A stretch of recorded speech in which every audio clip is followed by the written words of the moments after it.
It's the Mostly Comedy, More Than Mostly Comedy podcast. Yay! That was a sweet. I thought I'd go for a different style beginning. I liked it. It was very showbiz. It was sort of showbiz, but I was definitely losing faith in it as I did it. So it's good though. And also forgot the title of our own podcast. So well, it has been that long that I did at one point kind of hesitate on saying More Than Mostly Comedy, and then I kind of said Mostly Comedy. I couldn't remember what it was called. I didn't have my mug today. Normally I have a cup of tea, and I've got a Mostly Comedy mug, one of the rare limited edition mugs. I purposely bought it for you so you remember the name of the club, didn't I? I said, you have this, and you remember. This is it, yeah. It's not true. Glyn bought them, actually. Didn't have it today, and then that ruined everything for me. I forgot everything. Ruined everything. Yeah. But it was good. It was still a good interview. It was. And in case you're wondering who it is, because you haven't looked at the title of this episode, we interviewed Lucy Porter. And it was lovely. Yes. I mean, she is just really, really lovely. I mean, I think we say that about everyone, but then that's probably because just about everyone we have at the club is just really nice. Yeah. And why would you book people that weren't nice? Because that would just be not fun for anyone. No. But yeah, it was a lovely chat, wasn't it? And it was nice to catch up with her. We might as well just go straight in and do it right now, shall we? Let's do it. So here's Lucy Porter. So here we are for another More Than Mostly Comedy interview, and we're with Lucy Porter today. Hello, Lucy. Oh, hello. It's so lovely to see you. It's lovely to have you here. Well, I mean, I know it's a difficult question to answer, but how have you been in the whole pandemic, lockdown, 1-2 scenario? How's it been for you? Oh, amazing. I really? The best year of my life, guys. Yeah? Yeah, no, it has been... Well, lockdown 1 was largely about homeschooling fails. Yep, likewise. That dominated. How old are yours, Glyn? My oldest is 7 and my youngest is 3. Ooh. So it's a really big gap when they're at home together for a long period of time. So does that mean the 3-year-old's either going to be really, really high-end intelligent, or the 7-year-old's going to be like really lacking in... I'm going for the second one. Yeah, definitely. Based on the way lockdown went, I'm going for the second one. Yeah. They've all gone feral. I mean, it was just... I was saying... How old are yours? So 10 and 8. Oh, well, yeah. And, yeah, I mean, it was in no way a success, the homeschooling. I was saying to my husband, it feels like we were sort of sitting down at first and we were trying to teach them maths and English and stuff that we haven't done for, 40 years. And we sort of decided it would have been easier trying to teach the cats to play jazz clarinet. I mean, absolutely nonsense. So, we gave up about, I'd say, a week and a half in. It was like, right, this is going to be about family bonding and about, getting up to date with popular culture and watching as much television as is humanly possible. I like the way you sort of reference that made it into popular culture. So up to date with popular culture is a good way of making... It's almost educational, isn't it? Just watching TV, Yeah, media studies. It's very much like when I had friends who did media studies degrees. And I was like, that sounds like a great way to watch a lot of movies. Yeah, exactly. Yeah, definitely. Yeah. But I think the point is you never set out to be a teacher, did you? So, you can't really be hard on yourself for not being it's brilliant as well. I've got friends who have been very scathing in the past about teachers and who have been like, oh, well, they get really long holidays, don't they? Oh, yeah, all right for some, finishing work at 3:30. And it has been a joy and a delight to watch their esteem and respect for teachers climb. I mean, it's just, you just think, trying to control 2 children that I gave birth to, impossible, right? Imagine 30 of the bastards that you've got you can't even take away their iPads or, threaten them with anything because they have to be nice to them.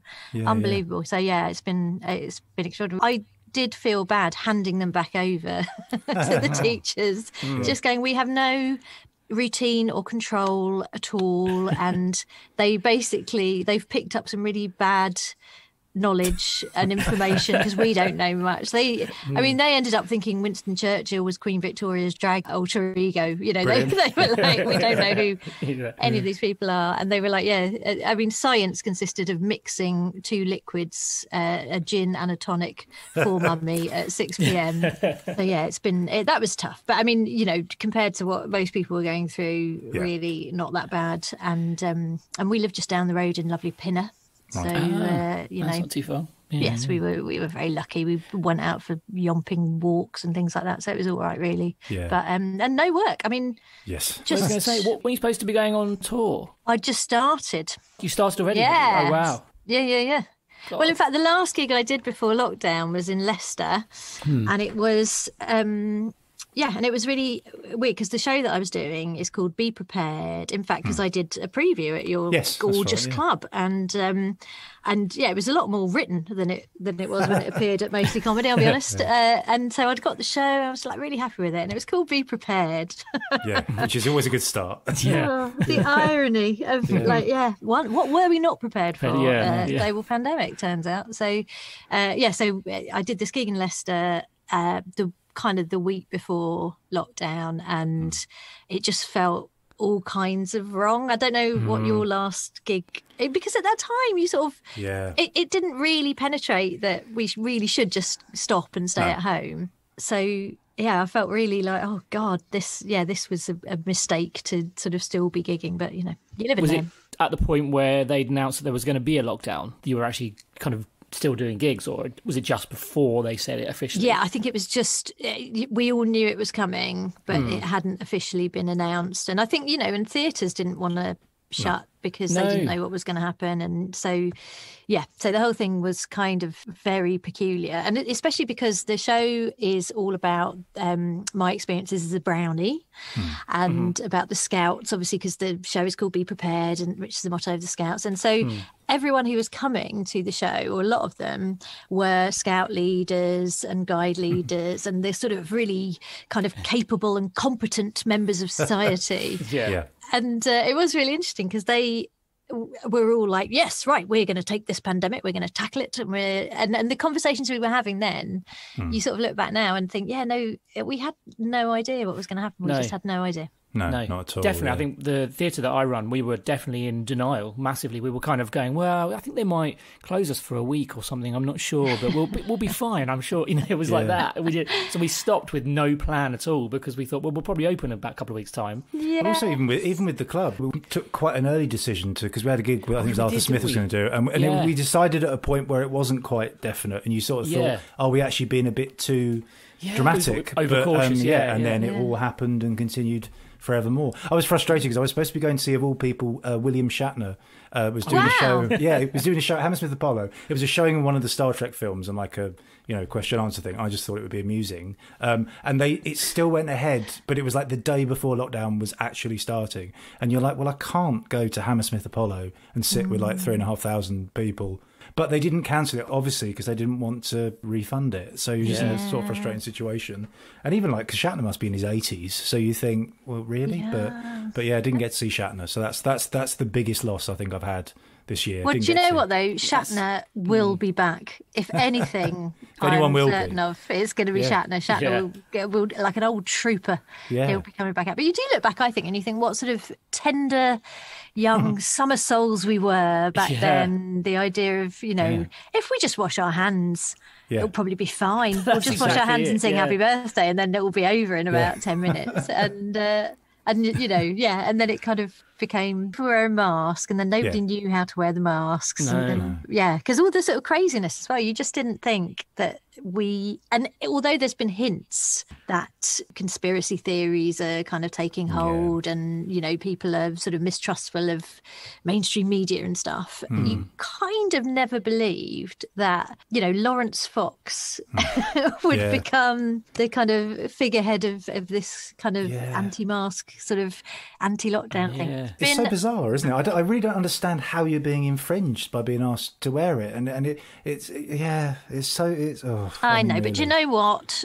People have come here to escape from all that. It's true. I think that's a very true thing. How have you found? So, if you've started the tour again now, how's that working? Have you actually done any shows yet? No. Well, I tell you what I did. Right, so in summer I did some drive-in comedy. Oh, you did some of that? Oh, cool. Okay, excellent. Yes, and I was skeptical, I will be honest, but I went down and I had the loveliest day. I went down to Appledore in Devon, right? and it was gorgeous. It was that little, the last little bit of sun that we had in sort of end of September. Absolutely gorgeous. And there was a field of people in cars, and I said, oh, well, what will they do if they like it? They're going to honk their horns. And the woman running it said, no, darling, no, the residents would complain if there was honking of horns, because it's very, very posh down in Appledore. So she said, no, they shall flicker their headlights.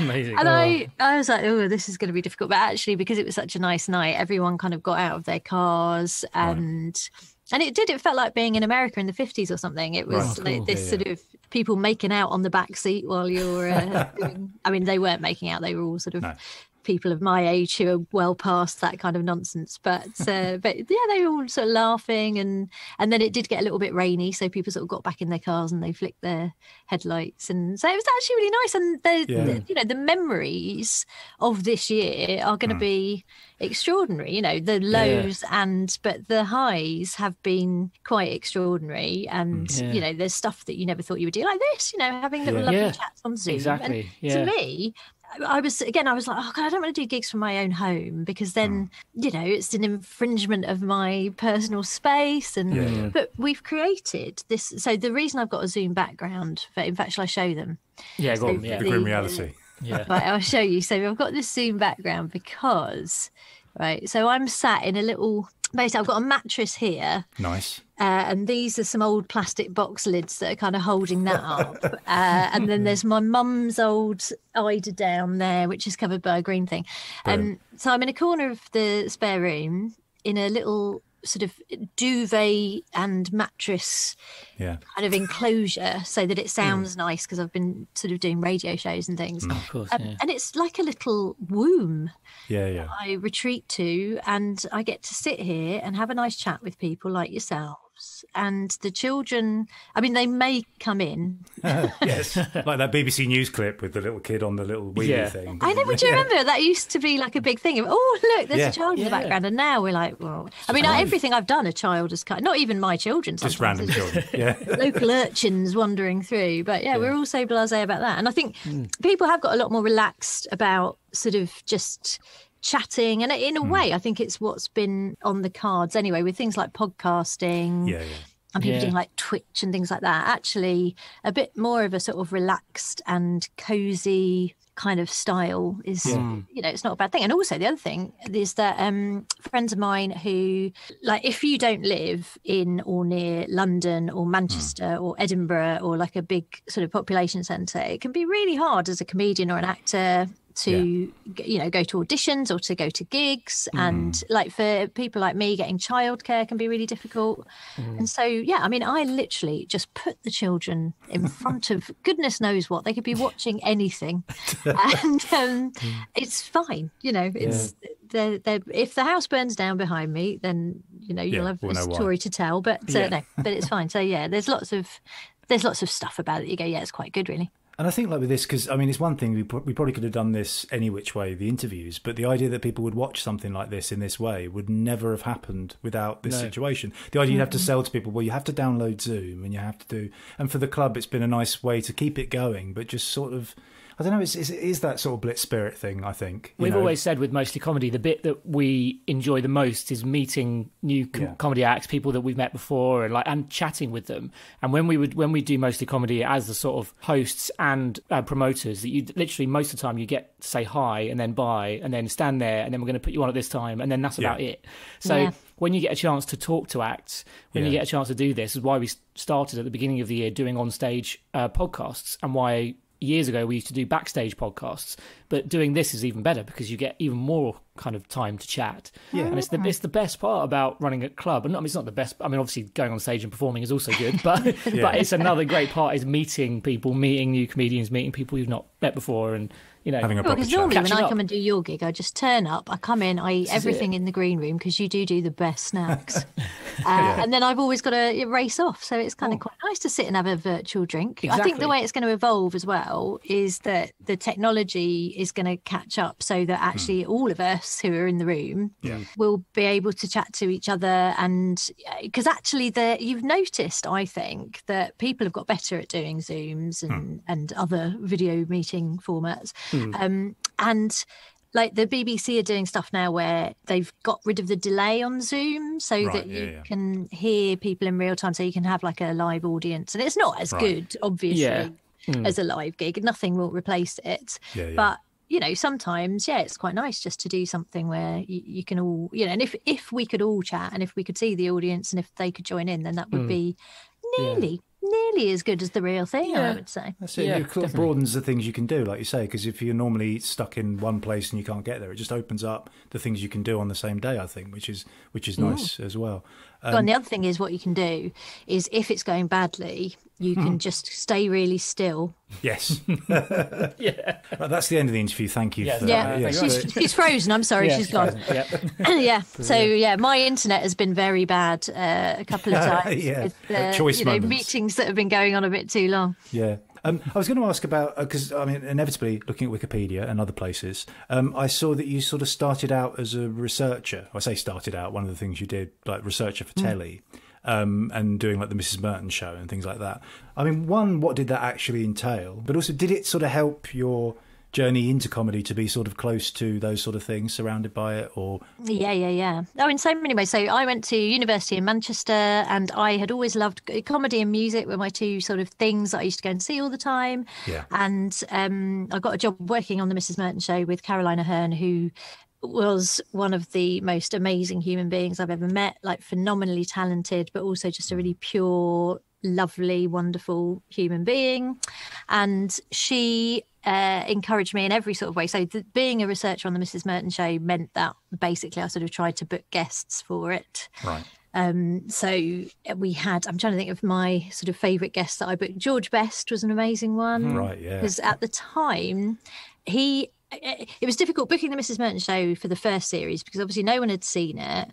And you'd say to agents, well, it's a chat show and it's presented by an old woman, but it's not really an old woman, and she's going to ask quite cheeky questions. And I mean, every agent is like, why would I expose my my client to that? Because it sounds mad and it sounds terrifying, and it's an unknown. I suppose in those days it was slightly more unknown maybe than it is now. No, I mean, it was quite the hard sell to agents. And so me and the other researchers, we were always trying to think of who would be a really interesting guest. And Caroline and Craig Cash and Henry Norman and Dave Gorman, who were the writers, they had very sort of definite ideas about who they would like. And it was always people who, like, the audience would like, because the Mrs. Merton show had an audience of 50 OAPs, I guess, friends of Caroline's mum. And so, and it was who were the audience like, because the audience were part of the show as well. So it was like, who would they like to interact with? And so it just led to some really interesting kind of bookings. So like George Best was at the time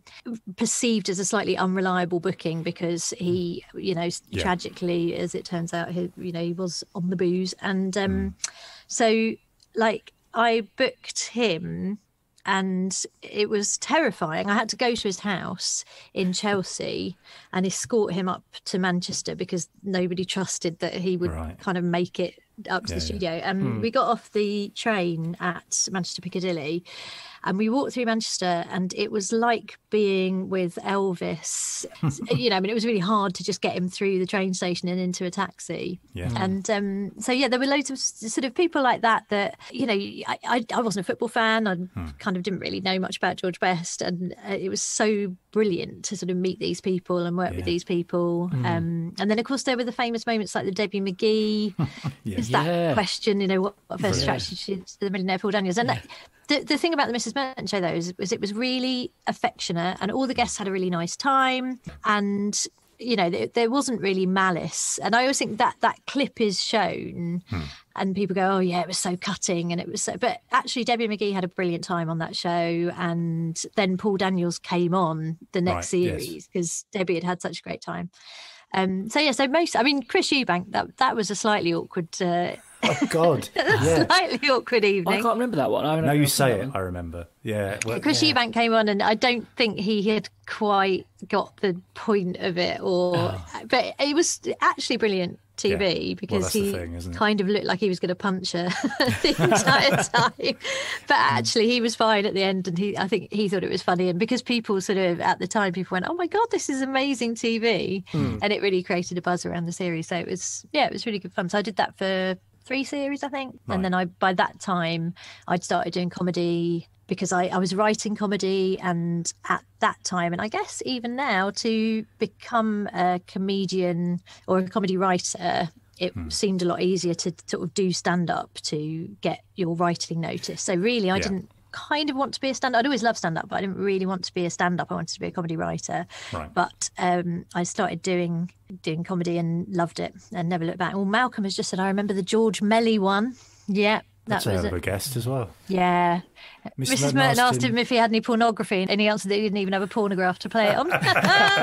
Genius. Brilliant. I always loved it when the guests who really got it. Like I was watching the other day, Tarby was on. Right. And that is absolutely glorious because Tarby really got it and was lovely with Caroline and lovely with the audience, and it was when people could take the piss out of themselves, but not in such a way that they were betraying the fact that it was a character. It was, some people played it exactly right, and it was brilliant. And I was also reading another interview where it was saying that you used to be in Netto a lot when you first started out doing comedy. Yes. Which was very familiar to us because our drama school had a Netto directly opposite, and the amount of 9p banana yogurts that I bought from that place. And huge chocolate bars for baked beans were always the loss leader, weren't they? So you'd go in and it would be like, what price are the beans going to be? Because it was unimaginable how low the beans would go. You were like, they're paying you. I remember it was baked beans and rolls. That was the thing, and smash. I don't even know what happened to Netto because I was on the till at Netto for a while. Oh, really? So you got to see it from the inside, the magic of it. Well, I mean, it was amazing because it was. If you remember the old days before the.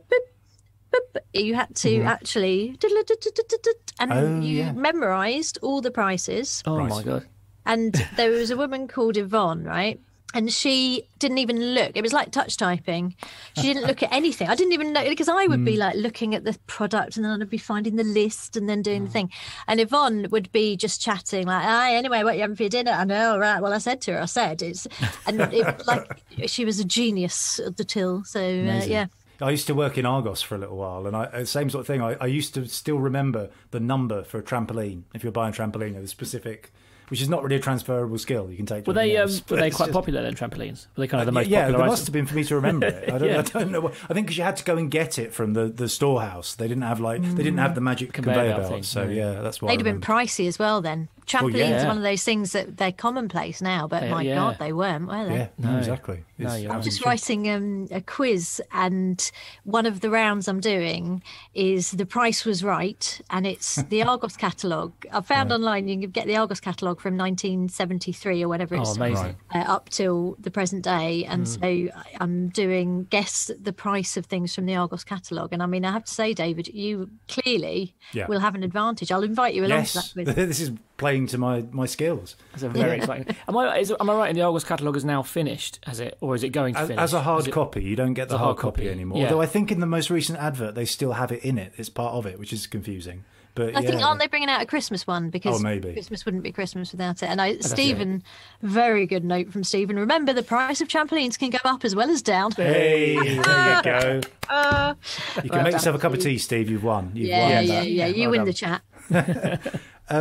But yeah, so did you always intend on sort of performance as a thing? I mean, obviously, you say you want to be a comedy writer, or was it sort of an accidental route that you took? Or yeah, no, I was never a confident performer, and I had terrible stage fright. And in fact, I don't know if I can say this on a recording because she might get struck off, but my sister, who is a doctor, gave me some beta blockers. She had some beta blockers, she gave me those to cut, because I used to be like sweating and shaking, and I'd kind of get on stage and be like, ladies and gentlemen, it's lovely to be. This, by the way, is a train whistle. I wasn't going to ask. Obviously. I know, I just didn't want you to think. What is she doing?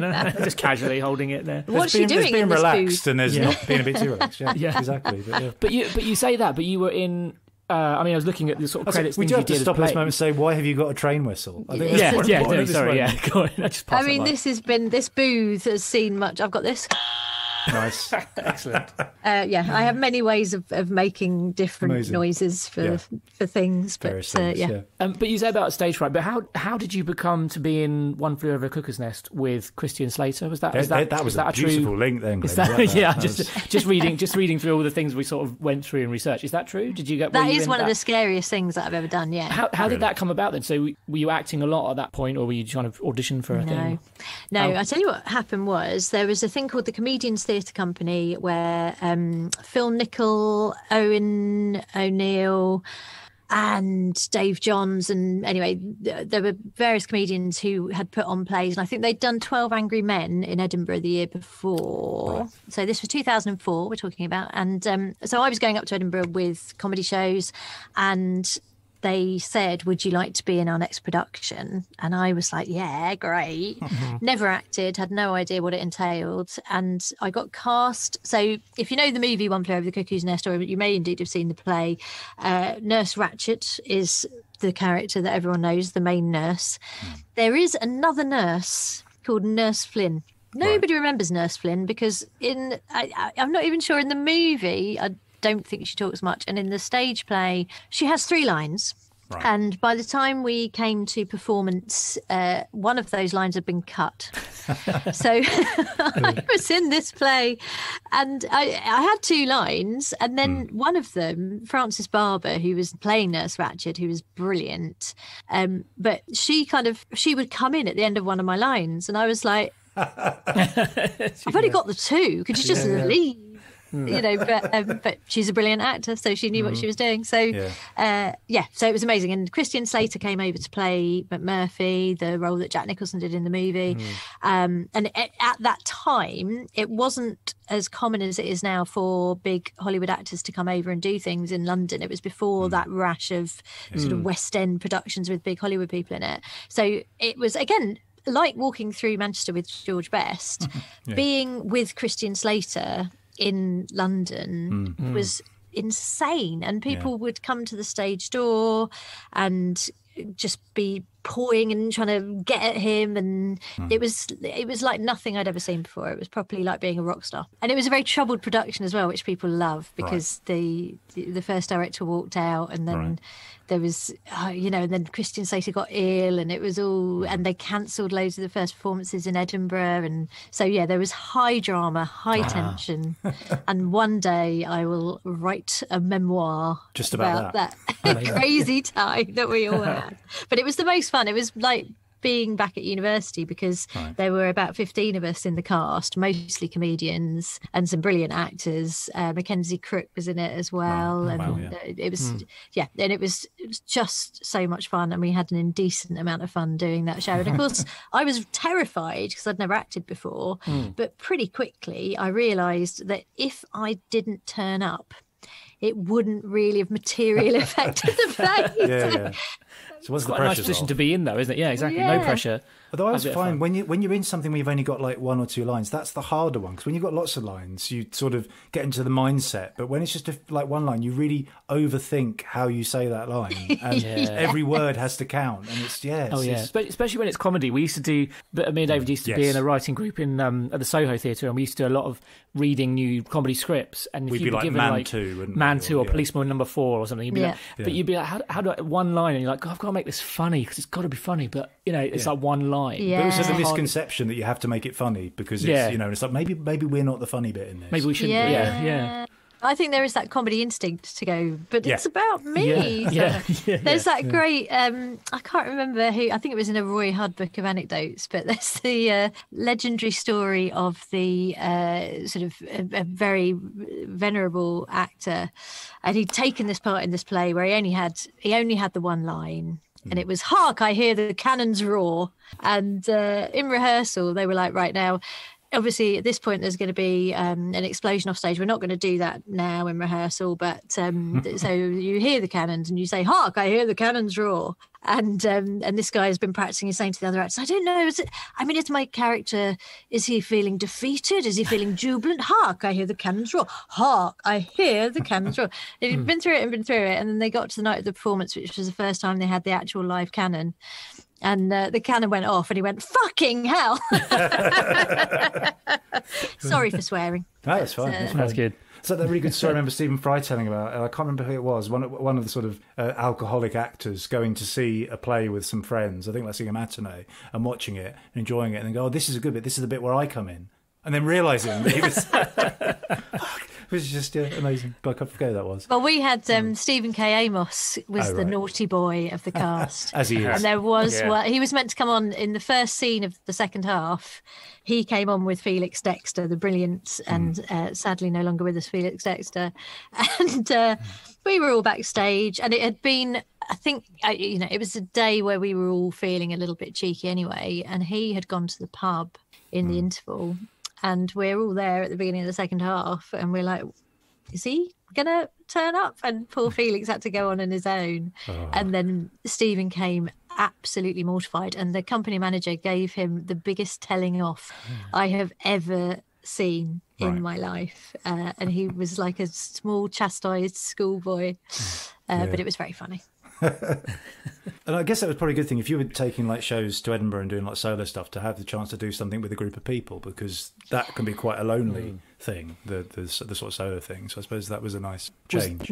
Was that quite early in your Edinburgh journey, or had you done quite a few Edinburghs at that point? Or yeah, no, I was still pretty fresh. I was still still enjoying it. Enjoying it, I was going to say, yeah. That was those were the glory days. Yeah, no, it was. You were on so many beta blockers by that point that everything was my God! I mean, every medication. If you shook me, I rattled at that stage. But no, that was just when I was really enjoying finding my feet and kind of going, oh, this is what I do. And my Edinburgh show that year, I think I can't remember what it was called, but it did quite well. So I was doing a successful play, and I had a hit Edinburgh show, and I was like, this is brilliant. This is going to carry on forever. And then I was also reading, which I found quite interesting, that you're a patron for humanism, which is a complete jump to something else. Yes. How did that come about? And also, does it affect your work in any way? And has it affected also your view of the pandemic and stuff? Has it helped, do you think, to have that attitude? It's a very good question, David. But I'll be honest with you. What happened was I was raised a Catholic, and then I lapsed.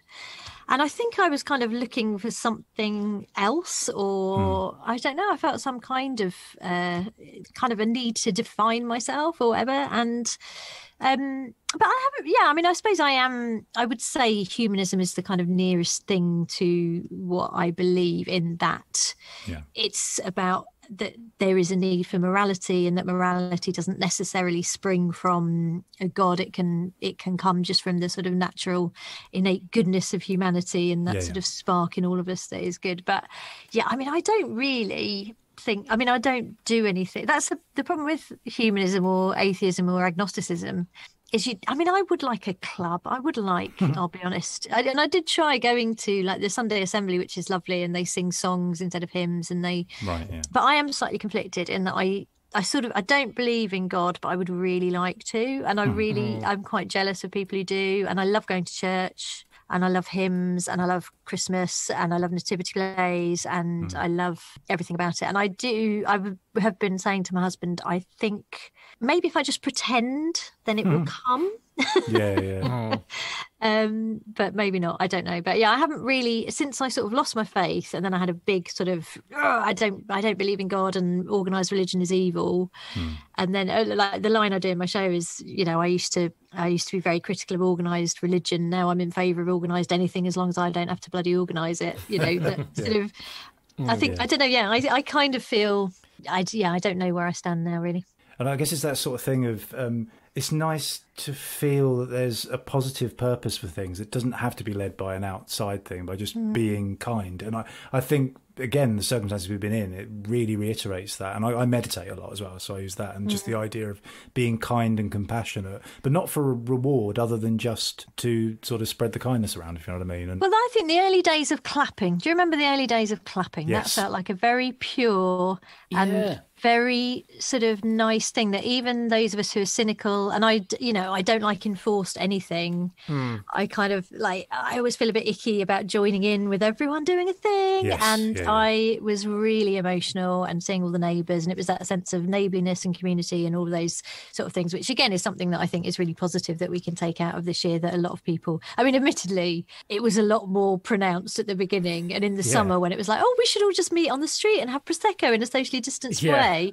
And now it's cold and dark and like we haven't sort of caught the neighbours' eyes for about 3 months, but it's still there. There was one time when I was taking the dog out and the clapping started then, and I'd forgotten from her. I was like, oh, this is nice, just walking down with the dog.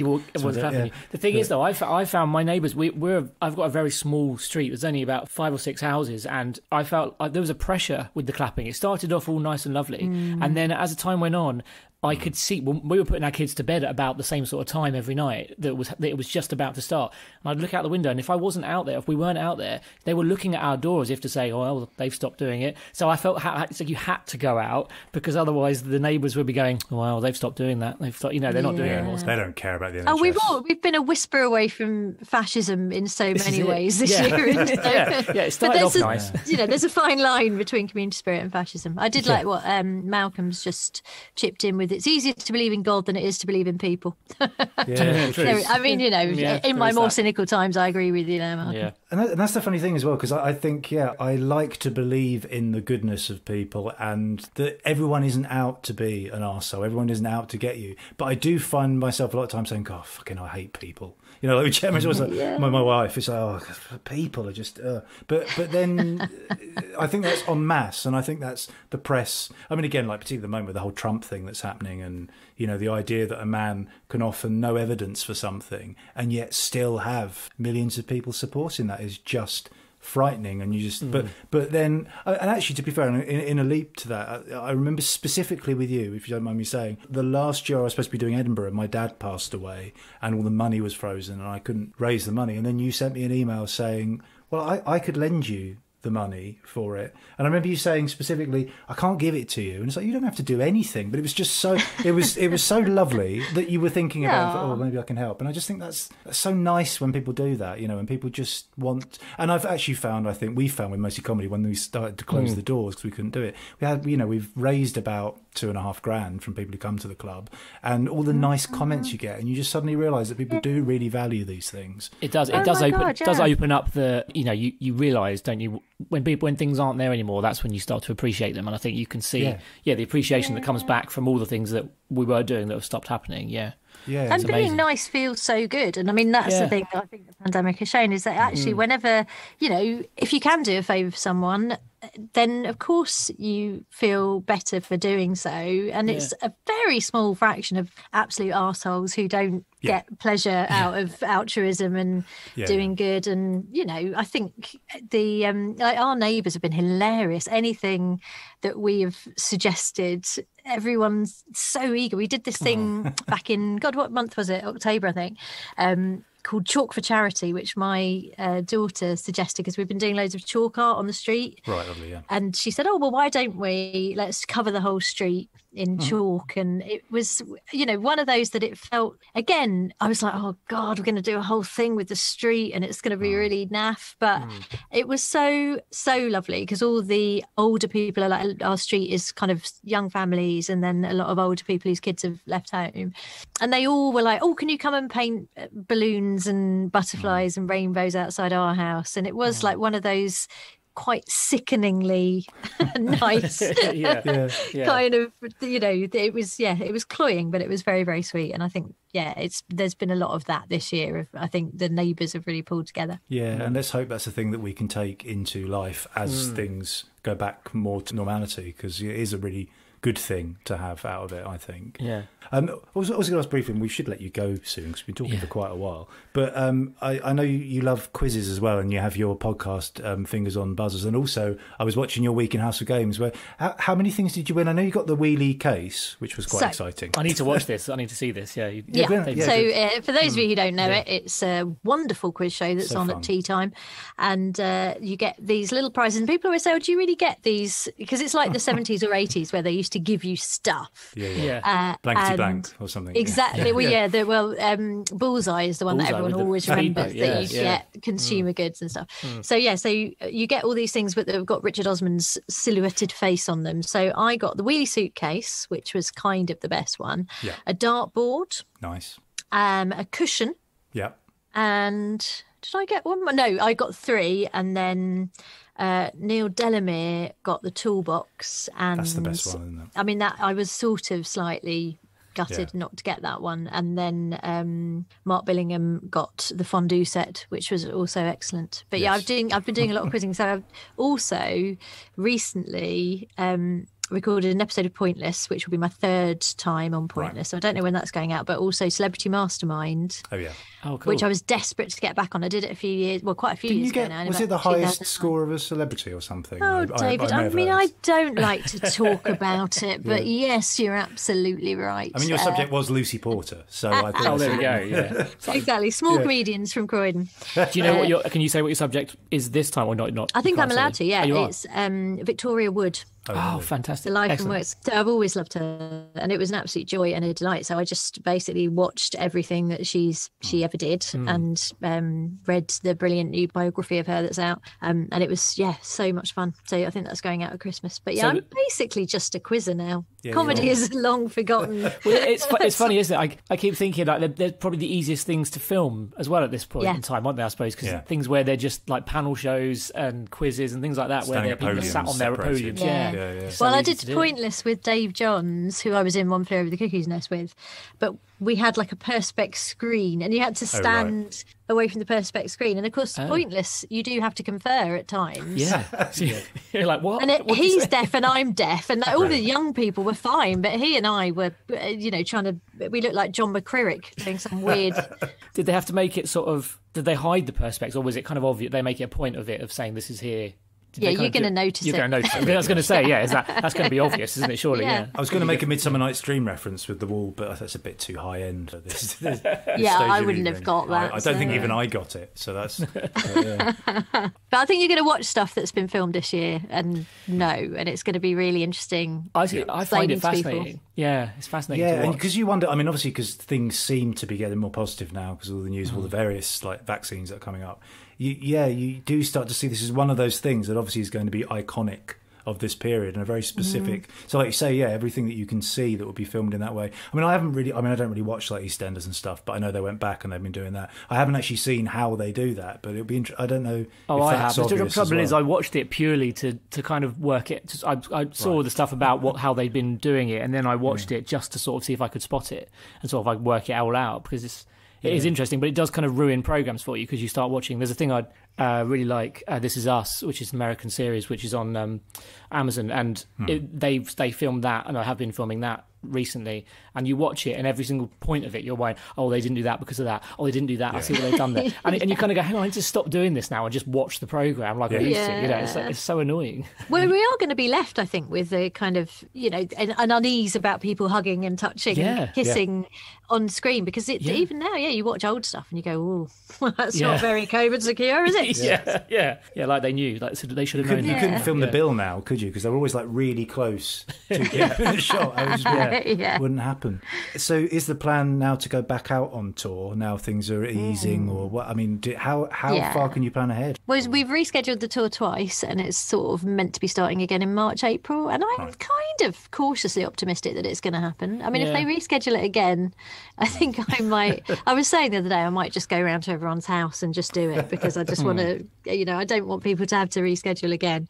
But I think it'll be fine. I think we'll get out in some form next year, even if it is with social distancing and perspex screens and masks and everybody holograms. Everything. Do you feel an anxiety about going back to that out of interest? Because I know I sort of do, because you get so used to living in this sort of bubble, but going back to performance is suddenly like a bigger deal, or are you looking forward to the release of it? Do you think? Cannot blooming wait, mate. I am, because I've done enough sort of little bits and bobs of things like filming Pointless and to sort of go, God, it's really nice being around other people, even if you can't touch them. And I love touching people, as you both know.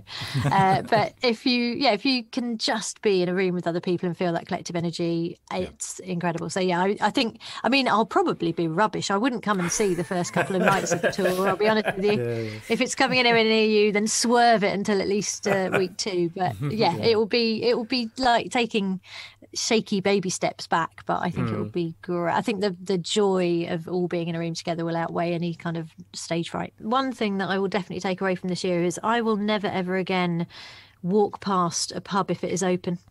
I'm just going to go in. Yeah. And so then in about 10 years' time, you'll be the George Best on the...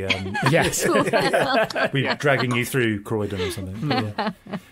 We should probably stop there, but thanks so much for doing this, Lucy. And such a pleasure. Really lovely to talk to you. And thank you to everyone who has sat and listened and contributed through the lovely chat. It's been an absolute pleasure. And I've got a Chinese takeaway. Oh, so jealous. So jealous of that. Right, I'm going to see if the chip shop's open. So there we go. That was Lucy Porter. It was, and us as well, asking questions. Yeah, and us. Yeah, again, another lovely chat that we wouldn't have had if it weren't for this situation that we've been in. Do you know what was interesting? I found that we talked more than we have for all these interviews we've done during this coronavirus time.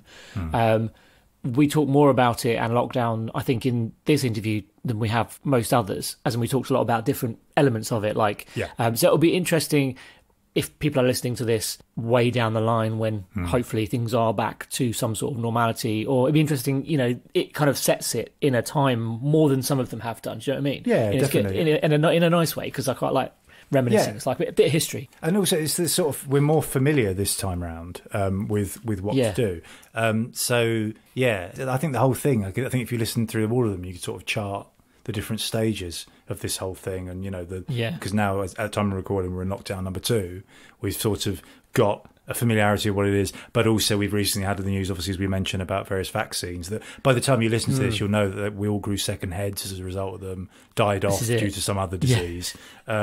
So you've got that information, but so there's a slightly different feeling this time, I think. I hope, like we were saying, I think there have been, despite obviously all the challenges, and I guess we're lucky because we've not been in a situation where it's directly, the health side of it hasn't at this point directly impacted us. No. But there have been good things that have come out of it as regards, I think, people's attitudes to each other and sort of helping each other out and sort of, I don't know, like we were saying, I do think, I hope that when we go back to more normality, people, at least, even if it's for a few weeks, will sort of appreciate it more and be nicer, hopefully. It definitely, like I said about my talking about my neighbours and doing that clapping thing, and there was a point where I felt judged by them because I wasn't out there. I did as well. I'd be walking around my kitchen and you suddenly realise it's going on, and I think, they can see me inside here. But it's like, I do support it. I'm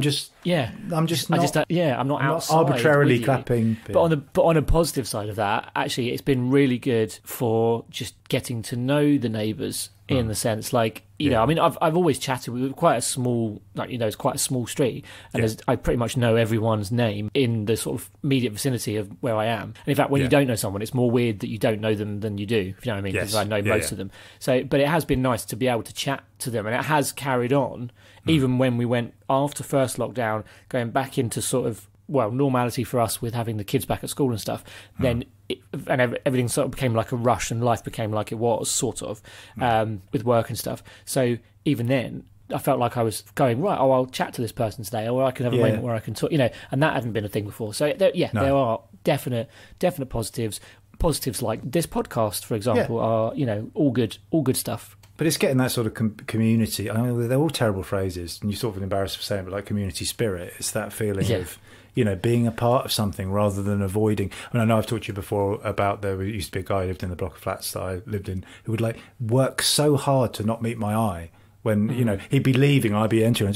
I'm just going to say hello. And he's so hard. I will not look at him. I will not say hello. And it's like, God, why? And you just get more and more. You think, God, it's weirder the more he tries to really enforce not seeing me when I'm quite clearly walking through the same door as him.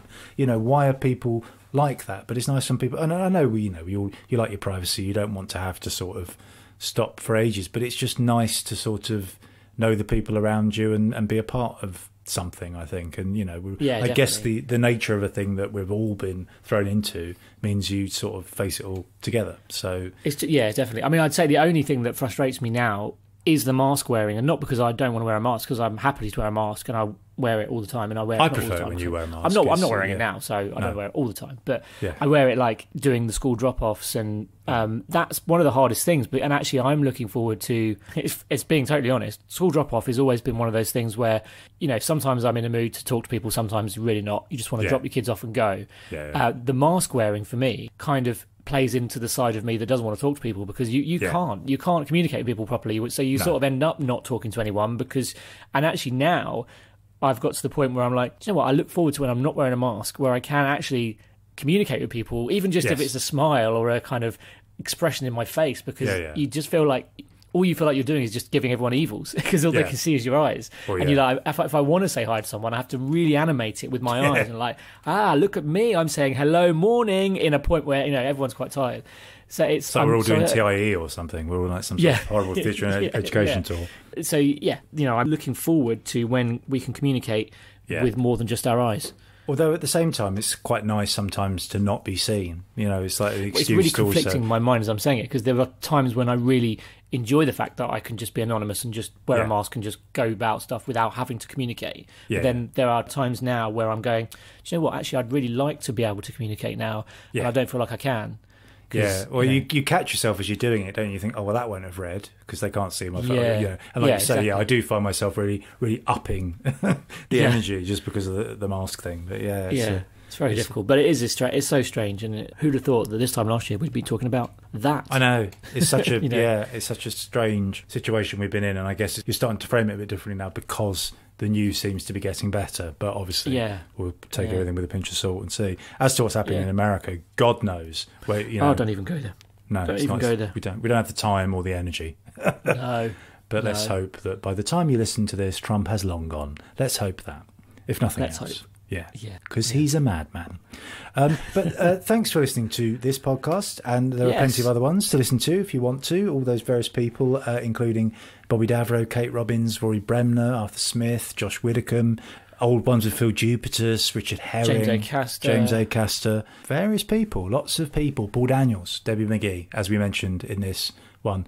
And it's funny, I'd forgotten, like when we were talking about the Christian Slater play, how much of a big deal that was at the time. I do remember. It was, it really was. That was the thing that got me, was like when it was just stuck there. That's why I kind of felt the need to kind of bring it up, because it was in there amongst all the sort of Wikipedia stuff about Lucy, and I was like, I really remember that. I really remember that point. And we hadn't even done Edinburgh at that point, so it wasn't an Edinburgh thing for us, because we hadn't been there, I don't think. 2004, she said it was, wasn't it? I think it was. So, but just to to kind of go, you were part of that. That's weird. I remember that. It's like a lot of these interviews we do. It's funny when you find yourself, because obviously we were aware of Lucy Porter for a long while before we met her.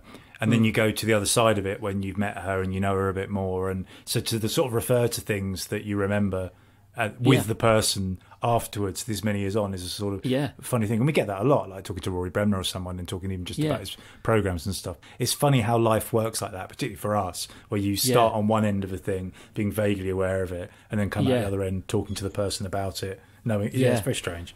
Very strange. Yeah. But interesting. It is. But listen to the other episodes. If Mostly Comedy is up and running again, come and see us. Mostlycomedy.co.uk is the place where everything is, all the information. And we'll hopefully have you with us again for another one of these interviews very soon. Yes, indeed. Yeah. I won't do a showbiz ending, because I just don't. I've lost faith in it. But, do you know what? I'd already said see you soon then, so now I've kind of ended it, but without ending it, which is really weird. So what did we say once you said that? It's like you hang up. No, you. No, yeah, exactly. I'll hang up. It's the nature of Zoom, isn't it? As well, like I'm going to go now. I've pressed leave, but hang on, I'm still there. My face is frozen in a really weird expression. But all the things you just get used to now. Yeah. It'd be nice if we can just say goodbye and walk away. Yes, like the old days. But thanks for listening. See you, hear you, have you there with us next time. Thanks for coming. Take care. Love you. Bye. Bye.